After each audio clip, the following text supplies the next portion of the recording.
In the presentation, you saw that transformers are general sequence processing architectures. In this notebook, we're going to be implementing our own image captioning model, where we can select a transformer-based vision model and a transformer-based text model and connect them together. Then we are going to compare our own stitched-together image captioning model against a pre-trained image captioning model. First, I'm going to run this classroom setup cell. In this notebook, we'll be using this dataset called SBU Captions as our dataset to train our own image captioning model. SBU Captions is a dataset that contains 1 million pairs of image URLs and also caption. All the images are from Flickr, and all the captions are in English.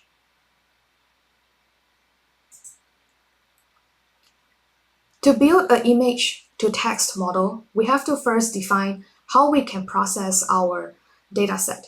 Before we do that, let's load our dataset first.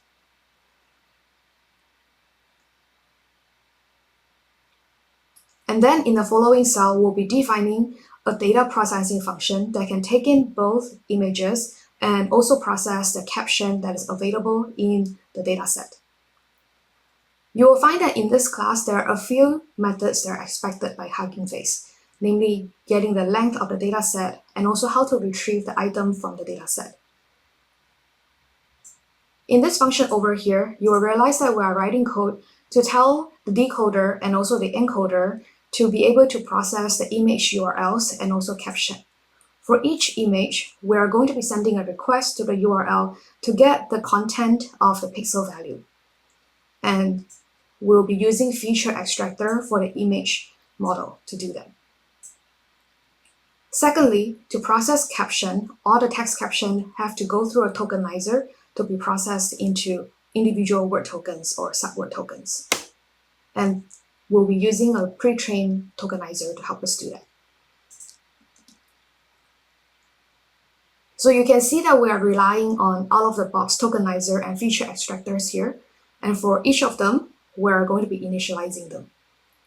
For tokenizer, we'll be using GPT-2, and for feature extractor, we'll be using VIT, the vision transformer model, to help us process the images. So we'll be using tokenizer and feature extractor from GPT-2 and VIT respectively to help us process the images. And then we'll connect them both together as a vision encoder-decoder and fine-tune that model. So this tells us that we can pretty much choose any tokenizer or feature extractor that we want to experiment with, and then build our own image captioning model from there. To speed up the fine-tuning process later, we'll be using only a subset of the dataset, 2,000 out of a million image text pairs. Finally, we're ready to connect them both in a vision encoder-decoder architecture. So here you will see that we're getting the architecture of GPT-2 and also VIT from Hugging Face itself.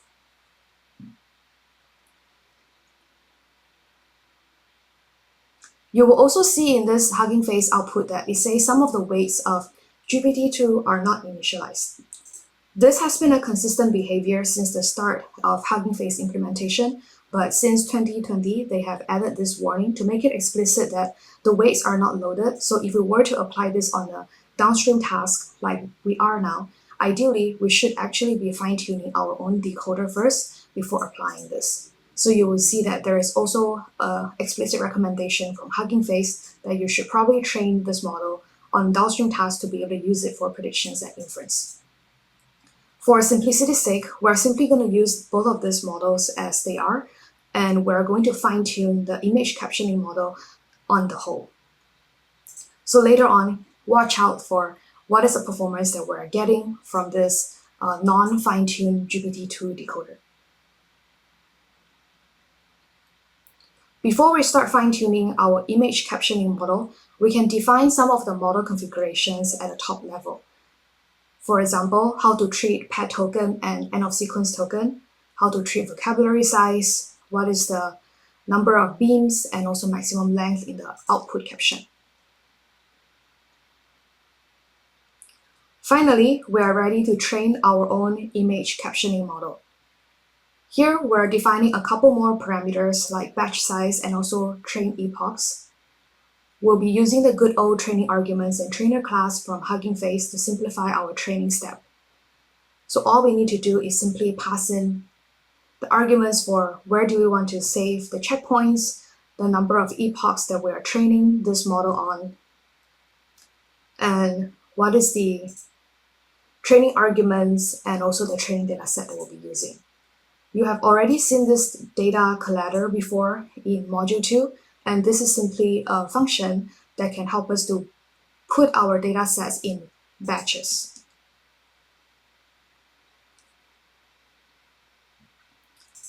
Now we can finally train the model. Just like in Module 2, you will see this MLflow run being triggered automatically. You can click on the link over here to keep track of what things MLflow has been keeping record of. You can also click on the sidebar over here to take a look at MLflow runs. So this cell would take roughly 1.5 minutes to finish. Now that this training step is done, we can use this model to generate caption from our image. So now we are going to load the image from our test dataset, and you can see that this is an image that looks like it's in an outdoor space with some vendors and also people visiting individual stalls. Now let's look at the caption that it generates for us. So you can see that our decoder, our caption generator here, is telling us that this is a view of the beach from the beach above the cliff, which is completely irrelevant to this image. And this comes back to the reason that we have mentioned before, which is that our text decoder weights were not completely loaded from Hugging Face Hub.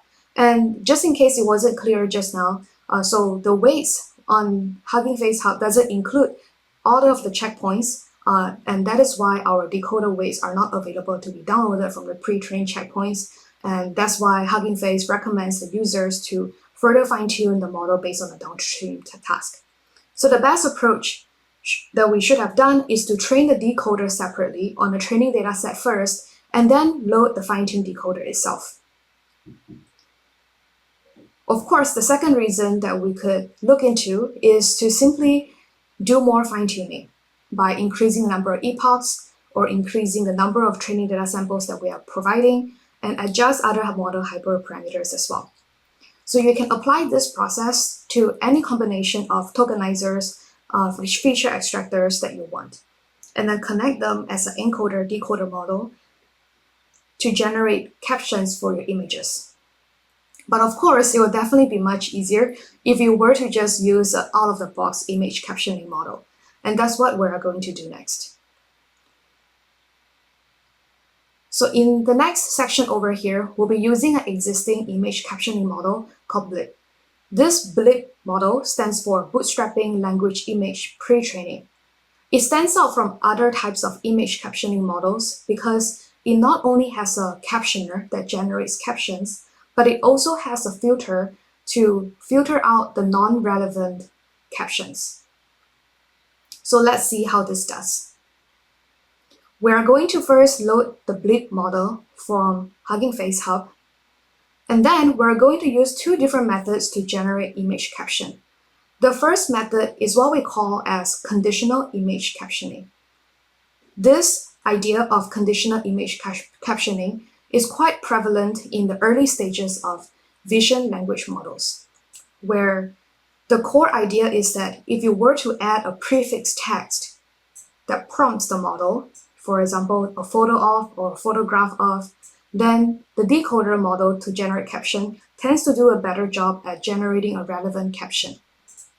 So the fact that we are including this prefix text makes this image captioning step conditional. But as time goes by, researchers have found a way to circumvent around the need of providing prefix text. Therefore, currently, there is also a way to generate text without specifying prefix text, and that's what we call as unconditional image captioning.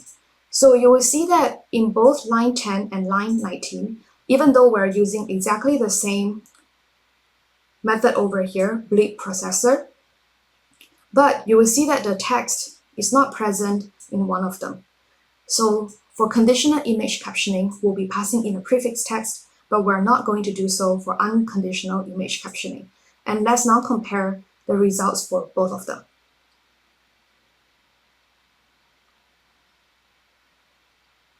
So you will see that the conditional output tells us that the photo above is a photo of a mall with people walking around. And the second caption that it generates from unconditional output is a large indoor shopping mall. So technically, both of these captions are accurately representing the image that we see above. So this also informs us why evaluation often is hard, because there can be multiple correct answers to the same image. Same goes to if we were to hire human annotators to label images, we can also receive multiple correct captions for the same image as well.